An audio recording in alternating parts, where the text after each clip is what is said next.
Space Jam. Here's your chance, do your dance at the Space Jam. Alright.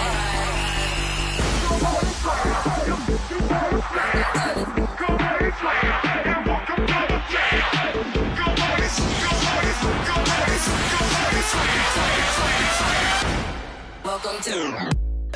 Hello and welcome to this edition of RamCenter. I'm your co-host James Jackson. And filling in for Spencer McKersher, I'm Connor Sodak. Connor, it's good to have you here behind the desk for the first time. Thank you for filling in for Spence. We miss him dearly. No problem at all. Yeah, how does it feel to be behind the desk of RamCenter? Feels great. I'm usually used to being on a radio studio with you, but now we're in front of the big lights, the big cameras. Very exciting. Yeah, let's get to it. It was PSAC Championship Saturday at John A. Farrell Stadium this past Saturday as #1 ranked IUP came to town to face our Golden Rams for a shot at the PSAC crown. Winners of the PSAC West Division, undefeated and sitting at #1 in the country, IUP showed why they were the favorites in the matchup. However, our Golden Rams showed up ready to play on their senior day. The Crimson Hawks struck early with 2 quick TDs in the first quarter to give them a 14-0 lead. But just 41 seconds after the second quarter, quarterback Paul Dooley found TD machine Dan Newhouse for a 36-yard touchdown. IUP answered fast, though, with a 40-yard TD pass to make it 21-7 at the half. The second half was dominated by both defenses. Our defense, led by now PSAC East Defensive Player of the Year linebacker Tyler Morrissey, who registered 20 tackles in the loss, didn't let IUP get in their red zone the entire half until Dooley threw one of his 3 picks on the day that led to an IUP field goal. Our offense was shut down by third-ranked defense in the country and only had 94 yards of total offense in the second half. Running back Jarrell Elder, who was also named PSAC East Offensive Player of the Year, was held to 49 yards rushing, but totaled 178 all-purpose yards. This was the first time in 71 games that Westchester was held to only 1 touchdown in a game, a streak that started all the way back in 2011. IUP was crowned PSAC champs for the 4th time in school history, with a 24-7 victory over the Golden Rams. But to much of the surprise of the players and the entire RamCenter crew, our boys made the playoffs. After the loss, there was speculation that a 3-loss dub team couldn't make the national playoff, but we did. We were granted the 5th seed in the 7-team bracket, playing 4th seed Shippensburg at Ship this Saturday at 12 p.m. in the first round of the playoffs. Winner then plays PSAC champ IUP. A crazy turn of events here. We did not expect our boys to get into the playoffs, James. At all, really. You were right to say, to the surprise of the entire RamCenter crew, a mass text went out when the playoff seeding happened. We were like, not only did we make it, we moved up a seed. They may have honored us by playing the #1 team in the nation and holding them to 3 points at the half. That's me kind of just trying to make sense of it. Right. But otherwise, well, I mean, we're happy. We get a shot to extend our season. It's great to see all of our boys keep playing football, especially the seniors like Jarrell and Tyler. Great to see them keep playing in the season. And shout out to Jarrell and Tyler for getting PSAC Players of the Year for offense and defense, respectively. A lot of Westchester players on that 1st and 2nd team for the all PSAC teams. That's great to see. Rasheem James also getting some recognition. Great breakout year for him as well. Awesome to see. Well, it's cold outside and getting dark at 5 p.m. now, which means it's officially the start of basketball season. Our women's basketball team had back-to-back games this past weekend for their annual WCU Carol Ekman Memorial Tournament at their new home, the Schwartz Center at Widener. They kick off their season on Saturday with a win against Livingstone, 95-64. Coming off a 2016-2017 season, which saw her earn first-team All-PSAC honors, Portia Speller did not disappoint in her senior debut, dropping a game-high 24 points. Playing in her first game for the Golden Rams after redshirting last season, Mia Hopkins tallied a double-double, 14 points, 16 rebounds, and almost a triple-double with a team-high 8 helpers in the win. The Rams had 5 scorers in double digits on the night. On Sunday, it was our seniors who shined in a 97-84 victory over Glenville State in the finale of the tournament. Led by senior Camden Boner, who dropped a career-high 32 points and was the first Lady Golden Ram to eclipse the 30-point mark since 2014. Our ladies pulled away late after the score and was tied at the half. The seniors on the team accounted for 36 of the 45 second-half points. Speller had 17 of her 22 in the second half and recorded a double-double with 11 boards. Senior Mia Hopkins also notched her second double-double in as many games as a Golden Ram.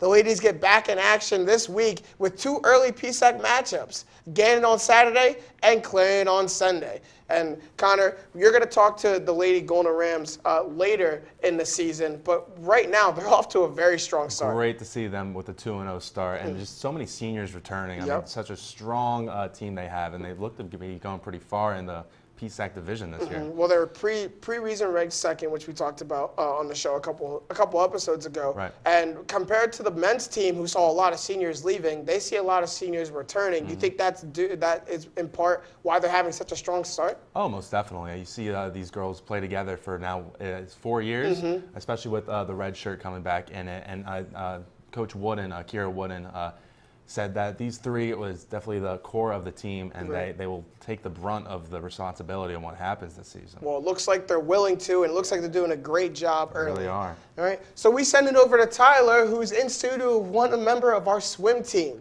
Take it away, Tyler. What's up, Rams? It's Tyler Jefferson back in the studio with another interview. This week with me, I have Soda Nakano, a member of our men's swimming team. What's up, Soda? How you feeling today? Pretty good. Thanks for having me. It's awesome. Yeah, I'm doing pretty good. Feels good to be back in the studio. Generally, we start these interviews telling me and those watching some basic facts about yourself, name, where you're from, major, and why you chose to come to Westchester. Okay, so my name's Shota Nakano. I'm a business marketing major, and I am originally from Japan, but I moved in Hershey, Pennsylvania in 2008. And I went to Hershey High School.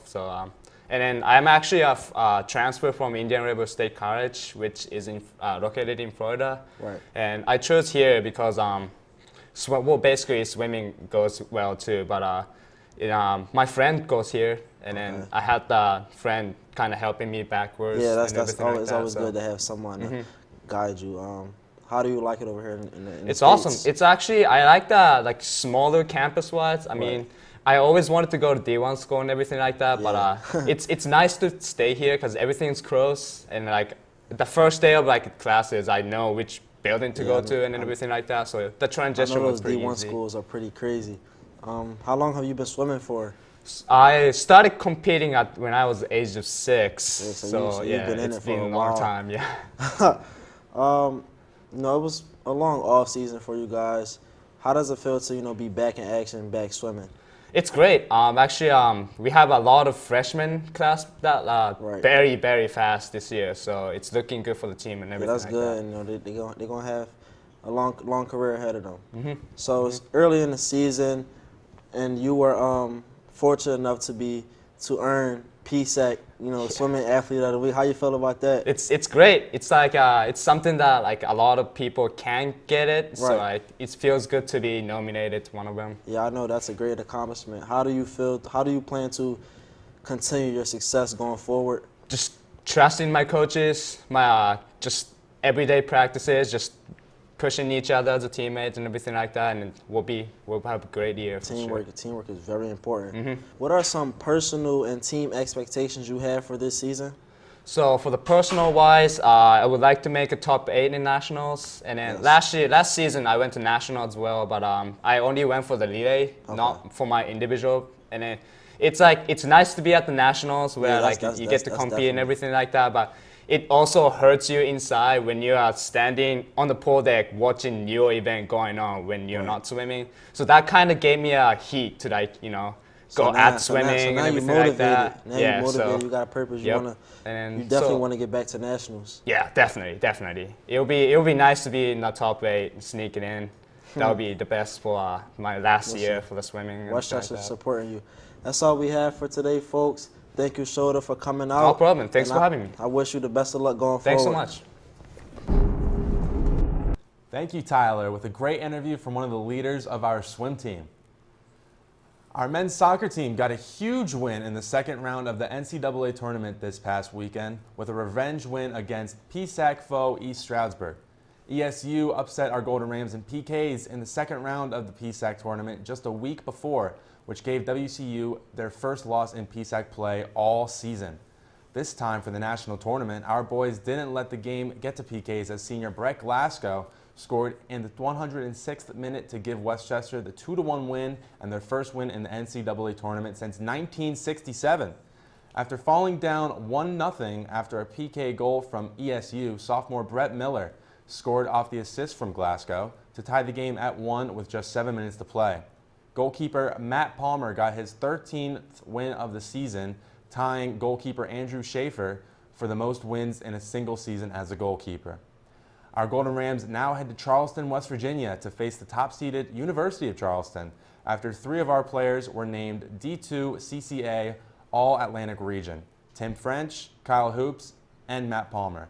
And great to see our boys on the turf keep their season going with a big win against ESU. And revenge is the right word. We talked about that last time, and I think they used that because the ESU was the team that ousted them in the PSAC tournament, gave them their first PSAC loss all season. So they used that to fuel it, and much of the same game, right? They lost in PKs after 2 overtimes in the PSAC tournament. This time, Brett Glasgow didn't want that to happen. Not at all, and it's great to see Matt Palmer have such a career season. My goodness. Yeah, you caught up with Matt Palmer earlier in the year, and he said that he attributed a lot of this to his defense, right? Well, he was the defense in that game. The save that he made at the end of that game to send it to a second overtime to allow Brett Glasgow to get that goal, just amazing. Great play from Matt Palmer all season. Well, transitioning to our men's basketball team now, who also kicked off their season at their home away from home at Widener University on Saturday with a win against D3 opponent Wesley University, 82-69. Despite being down at the half, 40-37, the Golden Rams were able to hold the Wolverines to just 30% shooting in the second half, which led to a 45-29 scoring advantage for our guys over the final 20 minutes. Westchester increased their defense intensity, paired with a 13-point second half by junior Jackson Highland, who would propel the Golden Rams to a hard-fought 82-69 victory to start their 2017-2018 campaign. Highland finished with a game-high 24 points and also grabbed 18 rebounds. Senior Tyrell Long went 8 of 10 from the field and finished with 18 points. Sophomore Tim Toro almost had his first career double-double after grabbing a career-high 11 boards and finishing with 9 points. Westchester looks to carry off their first win of the season with games against Chestnut Hill, Gannon, and Clarion this coming weekend.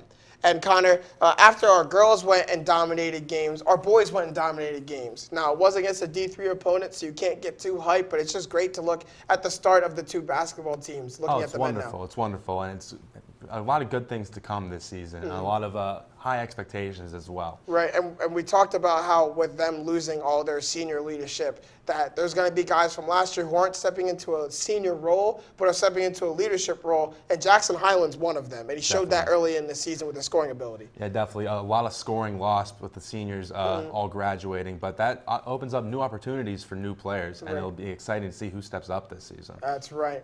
Well, now we send it over to Jocelyn with our Pro Sports segment. Hey Rams, Jocelyn Baker here with your weekly Pro Sports update. Week 10 in the NFL, and we're just a little over halfway through the season. Thursday night showdown was between the division rivals, the Seattle Seahawks and the Arizona Cardinals, and the game went accordingly. The Seahawks pulled out a thriller in the desert, winning a nail-biter 22-16. Seahawks quarterback Russell Wilson put out another stellar performance, throwing for 238 yards and 2 touchdowns. The game of the week was not as exciting as fans had hoped for, as the Atlanta Falcons got back on track to a playoff berth after a rough start to the season, romping the Dallas Cowboys 27-7. The big story that came from this game was Falcons defensive end Adrian Claiborne tying a record for most sacks in a game with an extraordinary total of 6. It seems as though without the Cowboys' 2 Pro Bowlers, Ezekiel Elliott and Tyrone Smith, that Dak Prescott and the boys could be in big trouble. Sunday's other interesting rival game came from the NFC as the Green Bay Packers had their first win of the season since quarterback Aaron Rodgers suffered an injury earlier on playing the same Chicago Bear franchise. It was a close game as both teams fought neck and neck, but with Packers quarterback Brett Hundley putting up with his best numbers with 212 yards as well as his first throwing touchdown of the season, the Packers came away with a 23-16 victory. The process is paying off as the Sixers took on another victory, this time against the LA Lakers. Wednesday night, Joel Embiid scored a career high with 46 points, this being the most by a Philadelphia player in 11 years. He also had an impressive 7 assists and 7 blocks.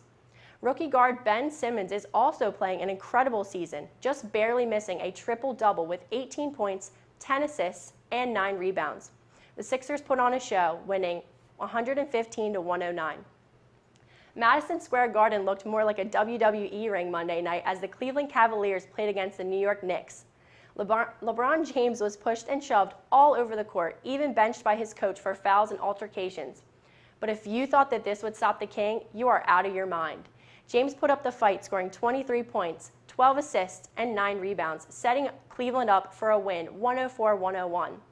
By the looks of the past 3 games, the Cavs may be on their way to another groundbreaking season. And during the 13th straight Celtic win, the masked man made an appearance versus the Nets game in Brooklyn with the objective to dominate the court. Celtic star Kyrie Irving returned to the lineup after a minor fracture to the face from Boston's win over the Hornets last week.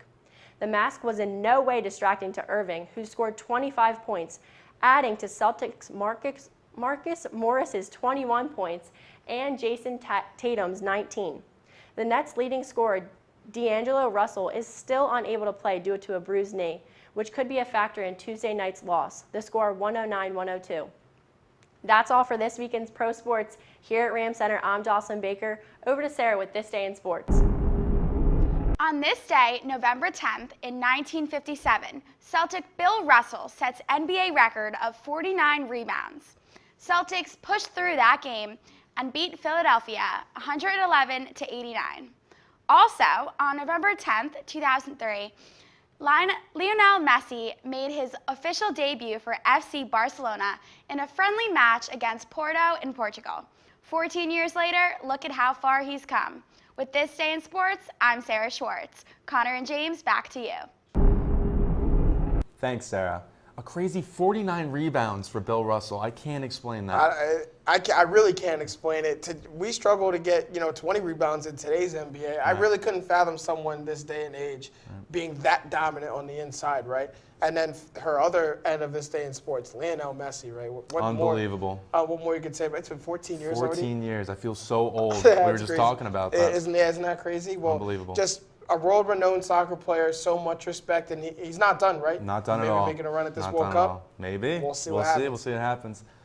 That's all from this episode of RamCenter. Make sure to follow us on Twitter and Instagram at WC RamCenter, and smack that like button on our Facebook page. Again, filling in for host Spencer McKernstner, I'm Connor Sodak. I'm James Jackson. Good luck to all our WCU teams who are in the playoffs, and stay golden, Dub C. We'll see you again here after Thanksgiving break. Welcome to